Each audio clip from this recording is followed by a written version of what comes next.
Hey guys, it's Hunter. Welcome back to another episode of Ask a Fish. This is a series where I answer your questions on Discord. I'm back from a quick vacation. I'm no longer on the concrete Florida beach, as you guys put it. And once again, I am so behind on my backlog. Like, I just uploaded a video on the Victory Super Kraken, which is an amazing amp, by the way, and you should totally check out that video after this one. And I was really happy with that video. It was the first time you guys got to see the signature baritone prototype in action, and people in the comments were like, yeah, it sounds cool, but where's this demo? Where's that demo? Dude, I'm working on it. So, that in mind, let's just jump right into it. Smack a like on the video if you're going to enjoy it. That actually really helps out. Glory to the YouTube algo. And let's get into your questions. Poke Fanatics asks, Tom DeLonge made a post with one of his old signature strats. Looks surprisingly clean for it to be an old one. Thoughts? Eyes emoji? Yes, eyes emoji indeed. You know, everyone has their favorite iconic strat. For some, it's Eric Clapton's Blackie. Others, it's Stevie Ray Vaughan's number 1. Hendrix's Olympic White Woodstock strat. Actually, that's one that probably should be on everybody's list. But for me, it's Tom DeLonge's Daphne Blue and Seafoam Green strats. Oversized headstock, pearloid pick guards, single Seymour Duncan invaders. To me, those are the coolest strats of all time. Fender discontinued them when he switched over to Gibson in 2003, but it seems like now, 20 years later, does that make you feel old? It seems like it's coming back. He's posted a teaser of a suspiciously clean-looking strat on his Instagram with the Invader and its glorious signature massively oversized pole pieces. Additional pictures leaked on Reddit, so far unconfirmed, but they look legit. Daphne Blue and Seafoam Green are there. Black and yellow will also be options. A little Tom alien logo engraving on the back of the neck plate. I don't really get massively overhyped for strats too often, or ever, really, but oh my god. This put a big-ass smile on my face. Forget the MGK guitar. The real thing is coming back. Rumor has it this is going to be a limited American reissue at the American Performer level, so like $13.99.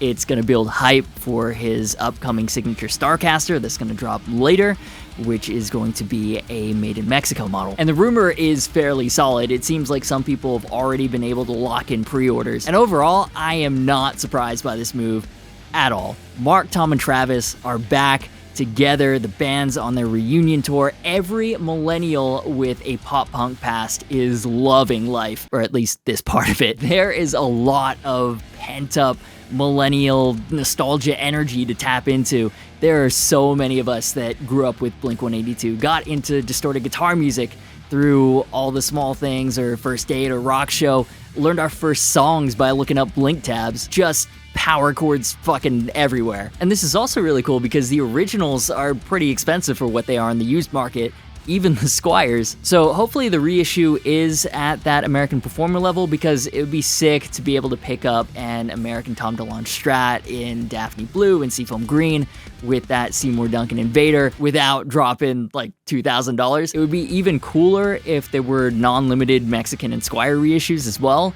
Even if you're not into the band, it's just a really cool guitar. Yeah, I mean, his signature Starcaster is going to be really cool too, because it's not a very common shape, and especially a single high output pickup version of it. Pastel colors too. Even though it's an ugly shape, I'm totally into it. But it's not the iconic Strat, and I'm so stoked they're bringing the American version back. I just know there are so many of us that would appreciate the more accessible reissues as well. If I got the Mexico version and I got Frida the Squire version, how sick would that be? Multiple generations of power chords everywhere. I'm getting ahead of myself. She can't even walk yet. Anyways, I'm just so excited it's back. And now, Fender, if you could also just reissue the Hello Kitty Strat, that'd be awesome, please, because that is another outrageously rogue market that he's calming down to. And also, I need content. But yeah, here's where I'll throw it to you. Who else is getting a Tom DeLonge Strat when it drops? Or are you more stoked for the Starcaster? Any and all thoughts? Let me know down below. Air Guitar Forbidden Riff asks, what do you think of the new Epiphone Alex Lifeson Les Paul? Oh man, Epiphone has been on a roll. Let's break it down because this is a really cool one with one slight disappointment. So Alex Lifeson, of course from Rush, has a new signature, an Epiphone Axcess Les Paul Custom. Interestingly, Alex Lifeson has been a Les Paul standard guy, and so this Epiphone is his first ever Les Paul custom signature. This is kind of, sort of, based on his Gibson signature, specifically the 40th anniversary ones released in 2015 in Royal Crimson. In the launch video, Alex Lifeson even refers to it as Crimson. But this Epiphone one is a bit more vibrant in what they're calling Ruby, with a book-matched figured maple veneer. Again, reminiscent of the Gibson. And at this point, I just have to say that is an amazing color for a Les Paul standard. Like how PRSs look amazing in blue, Les Pauls look incredible in dark red. So anyways, his Epiphone standard was one of the best Epiphone releases in recent memory. It had Epiphone pickups, a ceramic pro in the neck, and a Pro Bucket 3 in the bridge, which I'm not the hugest fan of, but they're decent enough. Grover tuners. The coolest thing about it though, since it was a Les Paul Axcess, it's got that slightly thinner Axcess body, belly cut, with a big rounded neck profile and an Axcess neck joint, and a fully floating trem, a Graphtec Ghost tremolo with piezo saddles. So you were getting so much with this guitar. Electric sounds, acoustic sounds, hot rodded for comfort. Now this new one, it shares most of the same specs, except being a custom, this looks way more elegant, the double bound body, the ebony fingerboard, but we've talked about Epiphone prices before, and this is going to be another one of those conversations. The standard dropped in 2021 for $899, and it was a lot of money. This custom now drops less than 2 years later, $1299. $400 more, which, okay, sounds like a lot, because it is. But in Epiphone's defense, you've got price increases all across the industry, and this is also going up a trim level from the standard to the custom. But I was shocked because for that price increase, no piezo. And it was one of the key features that made his previous Epiphone such a special guitar. You know, even if you looked at other brands at that same price level, a piezo with a floating trem, that's not something any other brands were doing. So in the custom, in place of the Graphtec Ghost Trem, we have a Floyd Rose 1000, which, listen, it's still a very decent trem. It's just not as cool though, because you lose those acoustic sounds. On the plus side, the back of the body isn't littered with cavity covers like on the standard. So you've got more tone wood in the body or something, I don't know. But yeah, this being the only Alex Lifeson model without a piezo is a bit of a bummer, especially since it was on the recent Epi standard. Like a piezo on an import plus top Axcess custom would have made this one of, if not the most epic Epiphone of all time. Devil's advocate, who knows how expensive that would have been in the end though. His standard was more guitar for the money, but this one looks way better. As it stands, it's a plus top custom with an Axcess neck heel and a Floyd Rose 1000. That's still pretty epic, and it's followed the recent Epiphone trem of launching in both left and right-handed. Another epic move. So yeah, I don't know, some pretty mixed feelings here. Personally, I think the lack of a piezo is a huge bummer, but I don't know how many people actually found it useful. Maybe that's why Epiphone decided to drop it, just wasn't worth the cost. And I believe it's also Epiphone's first time of doing a custom with a Floyd Rose, so that's pretty cool. Anyways, those are just my initial thoughts. Here's where I'll throw it to you. What are you thinking when it comes to Alex Lifeson's new signature? Love it, hate it, think the piezo thing is a big deal or not? Any and all thoughts? Drop them down below. Speaking of looking fantastic though, you with today's sponsor, Ridge. How's that for a segue? And they're not just a sponsor, I've actually used a Ridge every day for years. And that's because Ridge is redefining the wallet. I love the sleek, modern form factor that can hold all your cards and fit into your front pocket. It's RFID blocking, so scammers can't steal your information, and each wallet comes with a lifetime guarantee. There are over 30 colors and styles to choose from, and if you're struggling for Father's Day ideas, the new leather designs are perfect, blending the evolved wallet design with a little bit of traditional flair. Ridge have over 50,000 5-star reviews, so if you're looking for the best Father's Day gifts, head over to ridge.com/agrifish and use my code agrifish for up to 40% off until June 15th. Link will also be in the description, and of course clicking helps support the channel by letting them know that I sent you. And while you're checking that out, let's get back into your questions.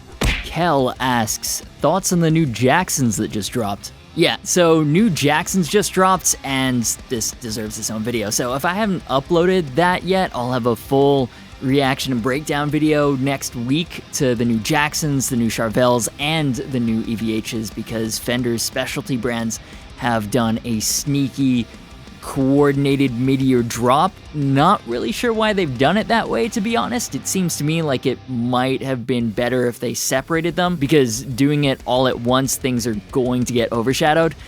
Like ESP learned this, right? That's why they announced by phase now. So you could have them separated by, I don't know, a week, so you get more prolonged attention, because like this, it's like this big explosion of new models, and then in 2 weeks, everyone's forgotten everything because, you know, thanks TikTok, no one can concentrate on anything for more than like 15 seconds anymore. But yeah, all of us having the attention spans of Nats aside, each of them have dropped new lineups, and actually so is Gretsch. I always forget that Gretsch is part of Fender's specialty brands too. Like, you put the 4 of those specialty brands on a line, it's pretty clear one is not like the other. So yeah, make sure you're subscribed, you got the bell ticked for notifications so you don't miss those breakdowns. There are some hidden gems in there, and I'm gonna let you know what's up. In fact, 9,989,877% of viewers, totally a real number, are not subscribed. Make sure you're not one of them so you don't miss it. Sick ass. Thoughts on it now being 2 years since Fender implemented stainless steel frets on production models? Do you think they'll use them on more guitars or even signatures? I'll be honest, it's not looking likely, and that's a shame. Just for context, what Sick is talking about is Fender introduced stainless steel frets on their American Ultra Luxe series a couple of years ago, and that was massively exciting. Fender using stainless steel, and then they just kind of left it at that. You also have to understand, in terms of longevity, it's clearly the better material compared to traditional nickel silver. They don't wear down, they don't dull. It's like playing on glass for the entire lifetime of the guitar. It's phenomenal. But you have to understand, one of the reasons we haven't fully gone stainless steel on higher end guitars is that it changes the sound. It's not just because they chew up tools and make mass production less efficient. When you fret a note with traditional nickel silver, it's got quite a warm sound relative to the cold metallic sound of stainless steel. Now, if you're playing in a metal setting, that's actually kind of beneficial. Helps your guitar cut through a little bit more, because in metal there's so much going on sonically. But in other genres, especially ones where Fender guitars are most popular, stainless steel can be a little too harsh. So I'd guess what Fender found is stainless steel frets on more models is not something that most Fender fans have been asking for.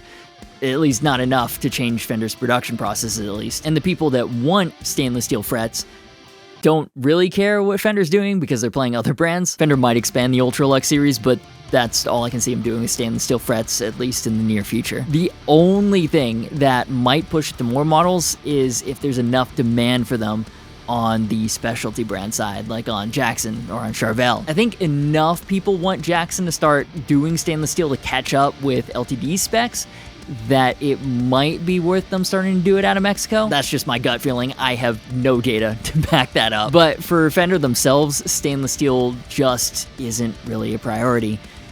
But I think they should be prioritizing roasted maple. The darker hue looks really good. It's got more of a higher end look and more solid neck stability, better resistance to temperature and humidity changes. Those are irrefutable objective benefits regardless of what genre you play, right? Like, it's not like a blues player is all about roasted maple, but a jazz player is begging for worse neck stability, because that's what makes it real jazz. And to Fender's credit, they have been doing more roasted maple. Squire's Contemporary series is a great example. That's super cool because more reliable guitars for beginners means they're more likely to stick with it. And they do sell a lot of replacement necks, but as far as Fender production models go, it tends to be limited runs or dealer exclusives. I would love to see roasted maple across more of the permanent lineup. But yeah, interesting question. I hadn't really thought about Fender and stainless steel in a while. What do you think about Fender and stainless steel frets? I'm especially curious if you're a hardcore Fender fan. Like, is that something you like on more Fenders, or no, not really? Let me know down in the comments. And now I'm gonna try out this new segment. I'm not really sure what to call it yet, so give me your suggestions. But basically, let's take a quick look at some potential new signature gear leaks. We've seemingly gotten our first look at prototypes of Mark Morton's Gibson signature. I am so stoked on these. He posted a couple of teasers on his Instagram, and it was even clearer from his tech Alan's Instagram story, who, by the way, is an insane player too. So his signature looks to be based on the Les Paul Modern platform, but it'll have a satin finish and it'll have a transparent black flame top. And because it's the Modern, it's got the ebony board, the mother of pearl inlays, the locking tuners. I can't quite tell from the current shots whether it's a Modern or an Axcess joint, but there's definitely some kind of updated neck joint. Hopefully it'll have his signature DiMarzio Dominions in there for the production run.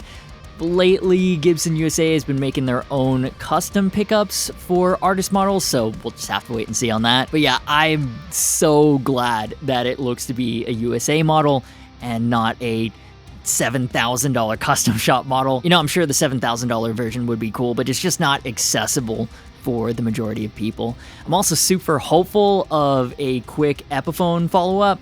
They already make a plus top Modern. All the pieces are already there. I'm just so excited for this one, man. Not just because it's the Lamb of God, but also because this is going to be a production Gibson Les Paul geared towards metal. You know, between this one, the Mustaine Les Paul, and hopefully the Hafey Gibsons become a thing, we're in good shape. Yeah, the Mark Morton prototype just looks fucking awesome, and that's my final thought on that. Switching gears to bass real quick, my dude Aljon over at Gibson posted pictures of a Team Jam night where he's rocking a very special bass, an Epiphone Thunderbird in the same blue sparkle finish as Tommy Thayer's electric blue Les Paul. Man, that guitar is so freaking cool. So, my guess, this is a prototype for Gene Simmons' next signature, an Epiphone Thunderbird that matches Tommy Thayer's aesthetic. It's outrageous. It's a total vibe. And lastly, the vaporware that is Wylde Audio amps might actually be a thing. These were initially teased when the brand first launched. Nothing really came of it though, and they eventually just straight up stopped talking about it. So we all thought they were dead, and realistically they still might be. But recently Marshall posted an Instagram story featuring a behind the scenes look at Black Label Society's amp rig, and that is definitely a new Wylde Audio amp, or at least one that we haven't seen before. And I can't tell if it looks sick or super ugly. I mean, that is a lot of flame maple, but it seems like a rebranded JCM 800, so I wonder if he's working something out with Marshall now that they've gotten that cash injection. Like hot rodded Marshalls under the Wylde Audio name. Could be something, could be nothing. What do you think? Kevlar Rennie asks, have you seen the Matt Bellamy Mirror Mask guitar? This is another wild guitar. So Matt Bellamy has been wearing this mirror mask in recent videos and on tour, so of course, why not have a guitar made to match? Because it's Muse and they are professional showmen. It reminds me of like Smash Bros 64. If the Fighting Polygon team were a band, they'd play these guitars. And if they were silver, I guess. No, you know what it is? It's if the Tesla truck were a guitar. That's what this is. But the juxtaposition of the stealth fighter inspired top with rigid lines and sharp angles with the curves of a more traditional guitar silhouette is awesome. It's less robotic a shape than the Kaizen, for example. Of course, the humbucker Sustainiac combination is dope, and he's been using it to play some pretty heavy stuff recently. Big fan of that. Reporting suggests that they're considering a production run later down the line. It's not one that I'd be necessarily queuing up for, but I'm always supportive of anything unique, and this is very unique. Yeah, it's more interesting than anything, but here's where I'll throw it to you. Thoughts on this guitar? Amazing, ugly, production run, yay, nay? Let me know what you're thinking. And now it's time for the segment where we hear from yet another adoring fan. It's the high praise of the week. I just can't stand this 4i noob furniture collector. 4i? Really? That's the insult you're going with? What are you, in kindergarten? All right, sure, and you're a smelly poo or whatever. Moving on. And now that we're reaching the end of the video, if you need more guitar content in your life, Completely understand. I got you. Since last episode of Ask Fish, in case you missed it, dropped a demo of one of my new all-time favorite amps, the Victory VX100 Super Kraken. I'd heard so many people talk about how good these were, and yeah, they were right. I described it in the video as a Florida Man rock reverb. What do I mean by that? You will have to watch the video to find out. It's also the first time I'm using my signature baritone prototype in a demo mix, and the tone is fantastically brutal. Have a listen.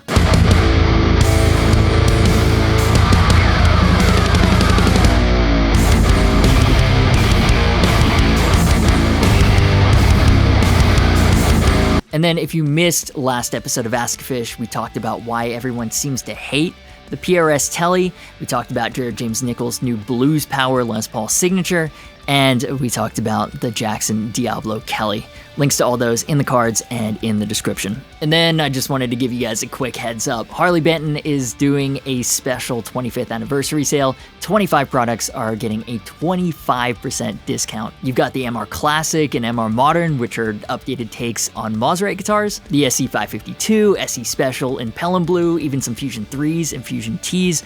Those have roasted maple necks and stainless steel frets. Awesome mod platforms, and they're even more reasonably priced now. I believe it's only through the EU website, not the US Reverb store, but just wanted to let you guys know 25% off is significant. So if you've been on the fence about these, now's the time to check them out. And that will do it for this episode of Ask a Fish. Massive shout out to my amazing patrons. Their names are up on the screen right now. If you like what I do, consider joining them. You'll get access to tabs for all of the demo tracks.